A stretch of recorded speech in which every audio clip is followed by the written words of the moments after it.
In a surprising move, in an 8-1 decision, the U.S. Supreme Court upheld a law that prevents those convicted of domestic violence from owning firearms.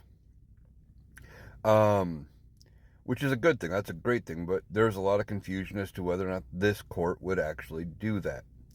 Well, John Roberts kind of addressed that. He said that there's been some misunderstanding about the court's overall interpretation of gun laws, and a lot of people seem to think that um, the U.S. Supreme Court basically says everybody should go back to the way it was when the founders wrote the Constitution. Now, and I'm paraphrasing a little bit here, but basically what he said was, while we do kind of do that, it is still we have still always upheld that that Congress has the ability to take guns away from those that are a threat to others.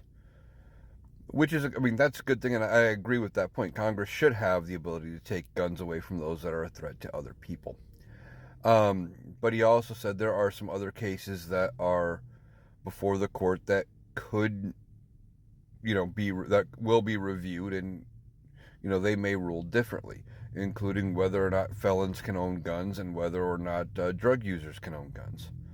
Which is interesting, considering that means there's a chance that Hunter Biden's conviction for owning a gun while being a drug user could be tossed out based on somebody else's appeal. But um, anyway, this is a big win for domestic violence survivors. Um, I firmly agree with this decision. People who are violent in that way do not need to possess firearms because there's just too many times where those same people do reoffend, and usually they escalate, and a lot of times it does end up involving firearms and people lose their lives. So, good decision out of the U.S. Supreme Court. Still waiting to see what other decisions come down today. And if I hear more, I'll let you know.